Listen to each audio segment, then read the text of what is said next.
Hello everyone, I am Disha. I welcome you to Disha talks where we talk about life. हमने बहुत सारी videos rejection पे बनाई, पता नहीं मेरे को मज़ा आ रहा है अभी इस टॉपिक में, ठीक है। और ये वीडियो भी रिजेक्शन पे ही होगी। हम 3 स्टोरीज डिस्कस करेंगे। 3 स्टोरीज डिस्कस करने के बाद तुम अपना डिसाइड करना कि तुम्हारा रिजेक्शन के बारे में क्या ख्याल है, ओके। फर्स्ट स्टोरी एक कोचिंग सेंटर है। मैंने ये स्टोरी पहले भी शेयर करी है वीडियो में, अगर नहीं देखी होगी तो प्लीज़ वो भी देखना, वीडियो अच्छी वीडियो है। तो एक कोचिंग सेंटर है, वहाँ पे एक लड़की पढ़ रही है, एक लड़का पढ़ रहा है, ठीक है। लड़के को लड़की पसंद आ गई, लड़का गया लड़की के पास, आई लव यू ये वो। लड़की बोली भाई मेरे बाप के पैसे गए, मेरे को पढ़ना है, ठीक है, मेरे को इन झमेलों में नहीं पढ़ना। लड़के के दिमाग में कहा कि भाई ये मेरे को रिजेक्ट कैसे कर सकते। लड़के को उसके टाइम टेबल की पूरी खबर थी कि ये इतने बजे कोचिंग आती है, इसके बाद इतने बजे घर जाती है, घर से कहाँ जाती है, सब कुछ उसको पता था। उसने क्या करा ना, एक दिन कोचिंग के बाहर खड़ा रहा बंदूक लेके।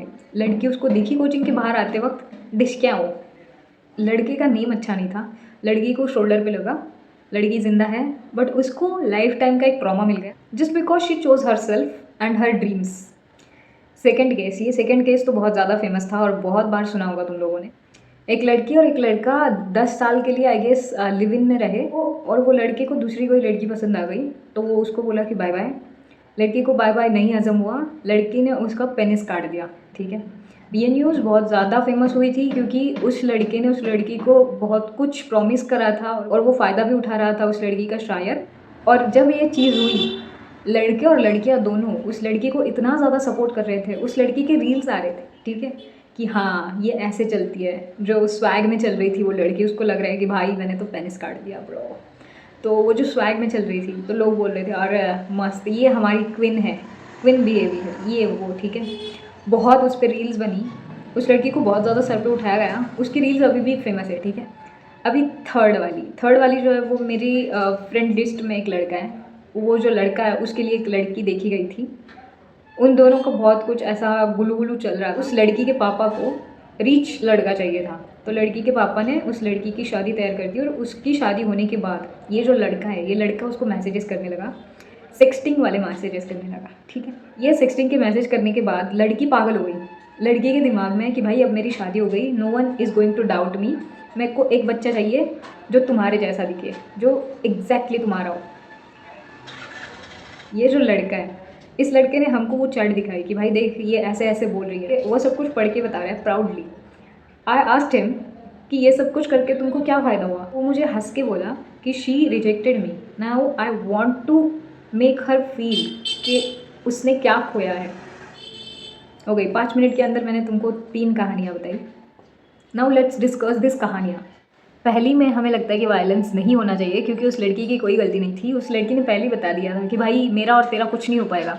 बट लड़के का मन ऐसे हो गया कि यार इसने मेरे को कैसे रिजेक्ट किया, मैं तो राजा बाबू, मेरे को तो मेरी मम्मी हर कुछ चीज़ ला के देती है, इस लड़की ने मेरे को ना कैसे बोल दिया। सोचो तुम कोचिंग में पढ़ने जाते हो, बट जब तुम ऐसे मूवीज़ देखते हो जहाँ पे कोचिंग में भी रोमांस दिखाया जाता है, तो तुम्हारे दिमाग में आता है कि हमको भी चाहिए कोई ऐसी लड़की जो हमारा साथ दे जब हम ज़ीरो से स्टार्ट करें, ठीक है। पढ़े ना पढ़े वो दूसरी बात, पास हो ना हो वो दूसरी बात, पर हमारा रोमांस तो कोचिंग के डे 1 से स्टार्ट होना चाहिए। क्योंकि मूवी में तो ऐसे ही हुआ है भैया। इन सेकेंड केस, अभी लिव इन रिलेशनशिप के लिए भी बहुत सारे लॉज बने। अगर वो लड़की कुछ ऐसा फेस कर रही थी 10 साल से, तो वो लड़की उस लड़के पे कोर्ट केस कर सकती थी, बट उस लड़की ने केस नहीं करा।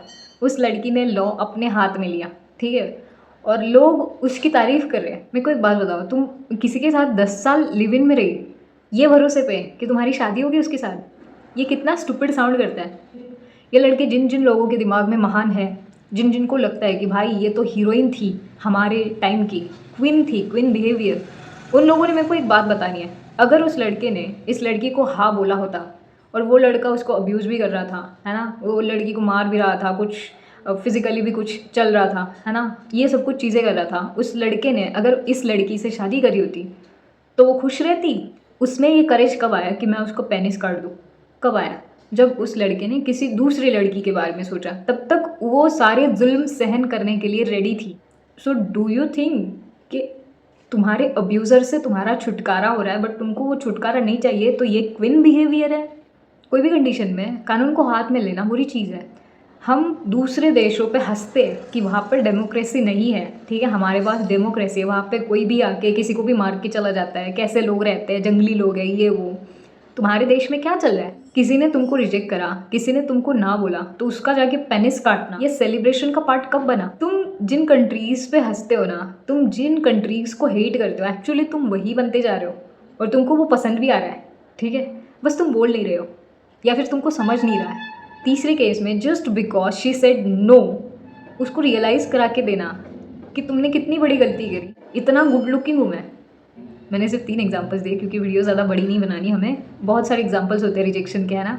रिजेक्शन के बारे में एक बात बहुत इंपॉर्टेंट होती है समझना कि कोई अगर तुमको रिजेक्ट कर रहा है ना, वो तुमको एज अ पर्सन नहीं रिजेक्ट कर रहा, वो तुम्हारी कंडीशंस को रिजेक्ट कर रहा है। इन द फर्स्ट केस जब लड़की ने उसको रिजेक्ट करा, उसका रीज़न ये नहीं था कि वो लड़का बुरा था या फिर मेहनत कम कर रहा था, उसका रीज़न ये था कि लड़की को पढ़ना था और उसको डिस्ट्रैक्शन नहीं चाहिए था।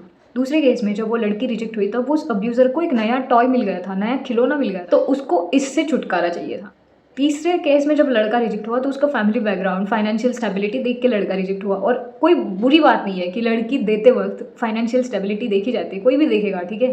बट हमको कभी रिजेक्शन के बारे में अच्छा कुछ सिखाया नहीं गया। हमने देखे पिक्चर्स, रांझना, भाई रांझना हुआ मैं तेरा, तुम तक मेरी हर होशियारी बस तुम तक। इसकी वजह से हमारा दिमाग खराब है, हम पूरे के पूरे ब्रेन वॉश हो चुके हैं। हमको पता ही नहीं है कि रिजेक्शन होने के बाद कैसे उसको फेस करना है, कैसे उसको दिल पे नहीं लेना है। We haven't learn that. मेरे को कोई रिजेक्ट करके चला गया, अब मैं उससे बदला लूँगा। कौन हो, कौन तुम, क्या है तुम्हारी औकात, क्यों लेना है तुमको बदला? भाई क्योंकि तुम मूवीज़ से सीख रहे हो, तुम रियल लाइफ से सीख ही नहीं रहे। तुम कभी जॉब इंटरव्यू देने जाओ, 100 जगह तुमको मुंह मारना पड़ता है, तब तुमको कहीं एक जगह पे कंसीडर किया जाता है, ठीक है। और तुम बोल रहे हो कि भाई हमने मूवी से रिजेक्शन सीखा। सीखो, रियल लाइफ से सीखो, जाओ जॉब इंटरव्यूज़ दो, सीख जाओगे। हमारा ईगो, मी, आई इतना हाई है ना कि हमको हमारे आगे कोई दिखता ही नहीं। हमको लगता है कि भाई हमने बस सबको खरीद लिया है हमारे करिश्मा से। World doesn't work like that dude. Being violent should be not your first response to any kind of rejection in life. But Disha, हमको तो मूवीज़ में यही सिखाया गया है। शंकर क्या करता है, शंकर ने तो लाइन दी है भाई कि रिजेक्शन में यही होता है, वायलेंट बन जाता है आदमी। मैं तुमको एक सोल्यूशन दूंगी, अगर वो तुमको अच्छा लगे तो तुम लेना, नहीं तो है ही मूवी, शंकर तो है ही तुमको बताने के लिए क्या करना है क्या नहीं करना, है ना। देखो जब भी रिजेक्शन है ना, तो थिंक अबाउट इट कि why I got that rejection. अगर लड़की ने ना कहा है तो उसके पीछे क्या रीजंस हैं, उसको मैं क्यों पसंद नहीं आया। मेरी फाइनेंशियल स्टेबिलिटी पसंद नहीं आई, ठीक है, मैं फाइनेंशियल स्टेबिलिटी पे आज से ध्यान देने लगूंगा। मेरी पर्सनैलिटी पसंद नहीं आई, मैं जो बाकी लड़कियों को जैसे देखता हूँ वो पसंद नहीं आया, ठीक है, मैं उस पर ध्यान दूंगा। बट इन चीज़ों को सुधारना है, इस चीज़ के लिए नहीं कि मुझे वो लड़की मिलेगी अगर मैंने सुधारा तो। इन चीज़ों को सुधारना है क्योंकि तुमको गुड पर्सन बनना है। कुछ भी करो, मूवी के शंकर मत बनो, रियल लाइफ शंकर बनो। अपने जो महादेव है उनसे सीखो भाई, ये मूवी के शंकर काम नहीं आते रियल लाइफ में, ठीक है। So be your best self. If someone is telling you कि हाँ तुम में ये वाली खराबी है, उसको एक कंस्ट्रक्टिव क्रिटिसिज्म लो, अगर अच्छी बात हो तो। अगर कोई बोल रहा है कि हाँ तुम्हारी हाइट इतनी है इसकी वजह से मैं तुमको रिजेक्ट कर रही हूँ, उसको बोलो निकलो निकलो, मिलेंगे मेरे को लड़कियाँ, ठीक है, मिलती है लड़कियाँ, ऐसे मजनू मत बनो, ठीक है, मिलती है लड़कियाँ। अगर कोई तुमको कंस्ट्रक्टिव क्रिटिसिज्म दे रहा है, listen to them and work on it bro, your life will get better. बहुत मेहनत करके हम केव से घर में आए, ठीक है, अच्छे खासे घर में रह रहे, फिर से केव्स में जाने की तकल्लुफ़ मत करो। ये जो बिहेवियर चल रहा है ना, ये जो वायलेंस चल रहा है और ये जो हमारे लाइक्स जा रहे हैं वायलेंस को, क्वीन बिहेवियर, ये बिहेवियर, वो बिहेवियर, इस मेंटालिटी से हमको बाहर आने की बहुत ज़्यादा ज़रूरत है। एक दिन में नहीं आएंगे, धीरे धीरे आएंगे, but at least you have to decide that I have to come out of it and I have to live as a good human being. I have to live as a human being. Good जाने दो, मनुष्य जन्म मिला है again, तो अच्छा खासा जिएंगे एंड विदाउट हेट जिएंगे। ऐसे जिएंगे कि 2-3 लाख लोग हमारी तारीफ़ करेंगे, भाई क्या लड़की थी, क्या लड़का था, मस्त जी के गया। जिसने हमको रिजेक्ट करा वो भी बोलेगा भाई सुधर गया, बेस्ट हो गया, बेस्ट कर रहे हैं अपनी लाइफ में। क्या चाहिए और लाइफ से, है ना। Start understanding why we are getting rejected and don't take rejection to the heart, ठीक है। That is all for this video. I will meet you soon, till that time stay happy, stay blessed.